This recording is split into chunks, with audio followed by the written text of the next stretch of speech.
Hi guys, I am John Carrick, author of Legacy of a Mad Scientist and The Legend of Ashley Fox. Today we're looking at 100 Bullets 69 by Vertigo Comics, an offshoot of DC, an imprint of Detective Comics by Brian Azzarello and Eduardo Risso. Today we finish the scene with Augustus Medici and Megan Dietrich. And if you can't tell how it's going to go from this cover, then you haven't been studying symbology very much. We are also going to finish this scene between Jack and Lono and Vic and Loop Hughes. Loop I don't think he has seen the word Croatoa or it meant anything to him. I think he had some training like Dizzy did. Jack has clearly not seen the word. And Jack has not remembered any of his memories. I thought Jack was aware of who he was, but I guess not. And we also got the name of one more guy, Rome, who was driving one of the cars. So he might be the seventh guy that I haven't been able to name yet. But as it goes, Lono and Jack are fighting. And Jack has just read the word Croatoa. And Lono is taking advantage of that to beat him senseless. And it's a pretty cruel trick. Although it's great for the TV show, it's great for the movie, it's great for the comic book, but it's a little bit unnecessary. So is this. You know, I was thinking this whole thing about the trust and the 13 families. Well, we'll get to that.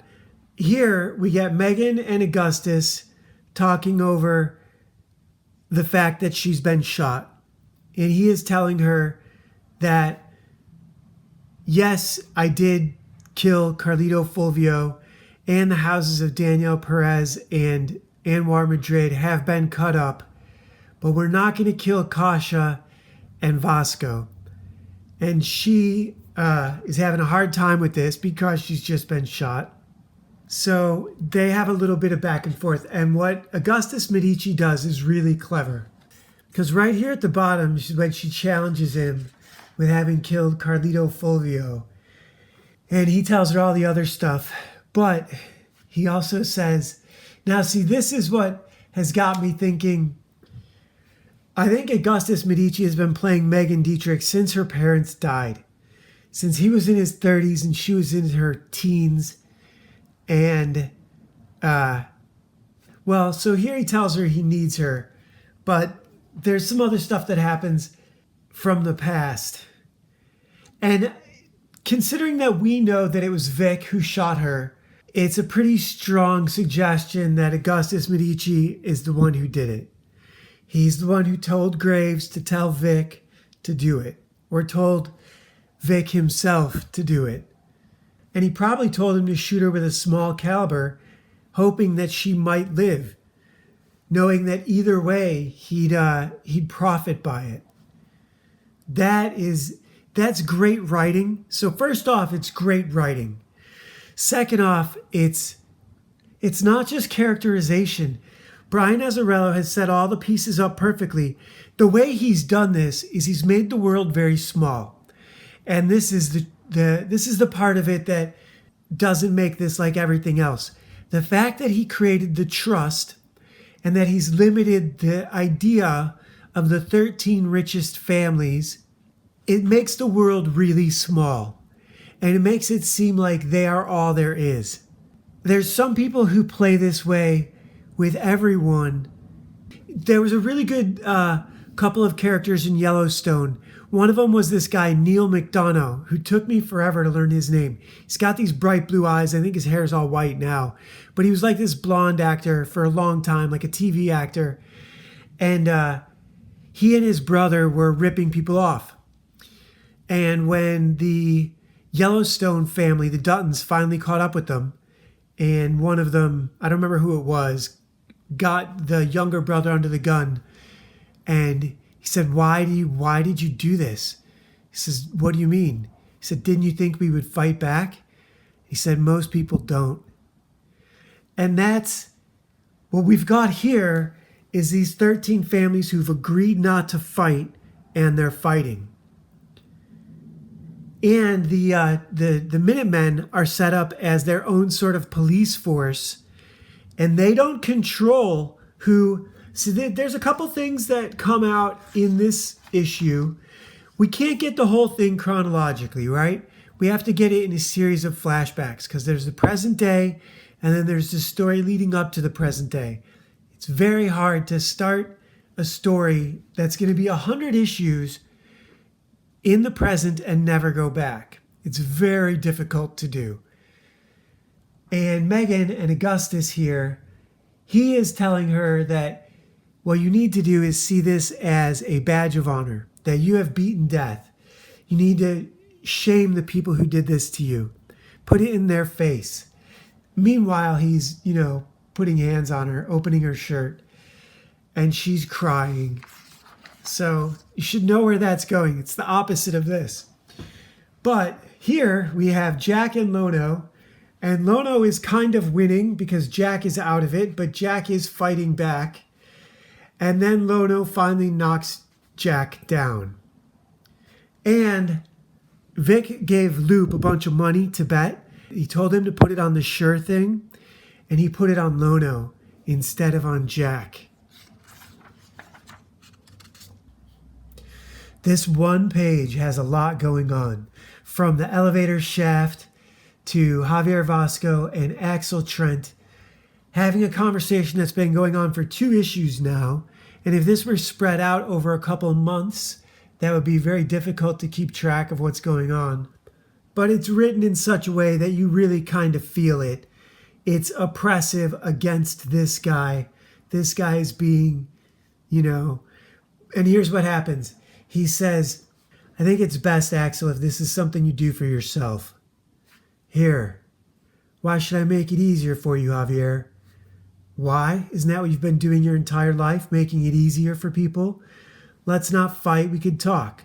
Well, let's not talk when we should listen. And what's wrong with that? Those are still good questions, don't you think? Think of your family and your funeral. What of my house and my family? You didn't protest when Augustus carved up the houses of Perez, Madrid, and Fulvio, but you did?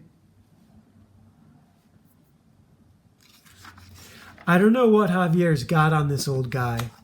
At first I thought he was giving him film or something, but it's actually pills. And this is a little strange too. I almost think this is in the past. And so here Javier Vasco says, and again, the House of Nagel will stand if I have my way. So his name is Axel Nagel. In what way is that? I'm doing you a favor, you and yours. I'll take you at your word, Javier. And I'll take you at yours, Axel. You made a mistake. So what? It's not like you're the only one who ever has. Here we cut to another scene where the trust, the people, the 13 representatives of the 13 families are deciding whether or not Graves will be the leader of the Minutemen. It's kind of already been decided, but this guy, Mr. Shore, is objecting. They're having drinks, and he doesn't seem to care for Graves. But I think that's Axel Nagel, and this is Augustus Medici. They're both there, and they're telling Mr. Shore that the Minutemen have already decided that Graves is going to replace Walker. Walker is the guy who died in the last couple issues ago that ended up with one of these guys being woken up out of bed. I believe it was Axel Nagel. What a terrible name. But so apparently, because Nagel and Medici and whoever else put Graves in the position that he's in, that's why everything is coming to fruition now. Which is, really it's subtext for subtext. And this is maybe part of the iceberg that they could have left underwater in the Hemingway sense. I am taking notes on this about writing. I did a chapter the other day, finished and sent it off. There was a paragraph that had been kind of repeated, but that can get edited out. And I'm working on the next one. and it's more challenging. It used to be a little faster, but I've been sitting with my head facing the ground as much as I can for the past 6 weeks. So I haven't been writing. For the first few weeks I couldn't at all, and now I can. And it's not coming back to me as fast as if I had just, finished a chapter a few days ago. It's really kind of a struggle. And this is helping. This is showing me some mistakes that I think I'm making, because I understand what's going on. If I were the writer, I would get this scene. But as an audience member, not only do I maybe not get it, I kind of don't care. Graves is in power. And you don't really have to show me how he got there. And you don't really have to show me how the people who put him there are now reaping the whirlwind of the seeds they have sown in their past, which is kind of what's going on. The Minutemen are, of course, those seeds. The Minutemen are the seeds of the whirlwind that are, ripping through the trust. They're down 4 members, and it's about to be 5 before the end of this book, if I'm not spoiling that already.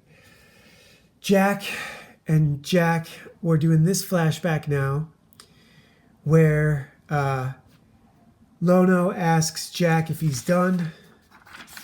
One of these guys asks one of the other ones if he's done. We're getting a lot of L-shaped cuts. That's what it's called when you lead audio over into the next scene. And we have Jack asking Cole if that's all he's got, if this tequila is all he's got. And Cole says, "Since when have you been particular about your booze?"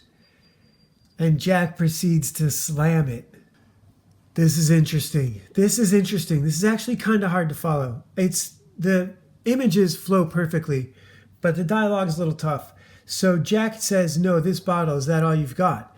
And Cole says, "Take a hit, but go easy, man, okay? We'll get good and fucked up later." "Not me, this is my last." "What? You hear that, Milo?" So this is still Jack and Cole in the back seat. When you cut away like that, it's got to be the same people talking. So then Milo says, I heard. "So Jack, are you going to quit drinking again?" "It's probably a good idea." "Haha, ain't gonna happen." So that's the driver says, "Ain't gonna happen." And Cole says, "Come on, Rome, have some faith in our boy Jackie here. If he says he's off the sauce, he's off. What's one more belt?" And here he is getting beat up. Milo says, "Hey, Cole, there's Wiley and Victor." And Jack says, "Pop the trunk, let's get this party started. Get up."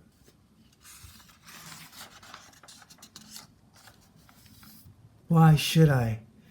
"'Cause I ain't done kicking your ass, hi, Jack." "Fuck yeah, you are." Jack's had enough. And now, Loop says, "Whoa, ain't that against the rules?" "Rules? There ain't no rules. With these two, it wouldn't matter if there were rules anyhow.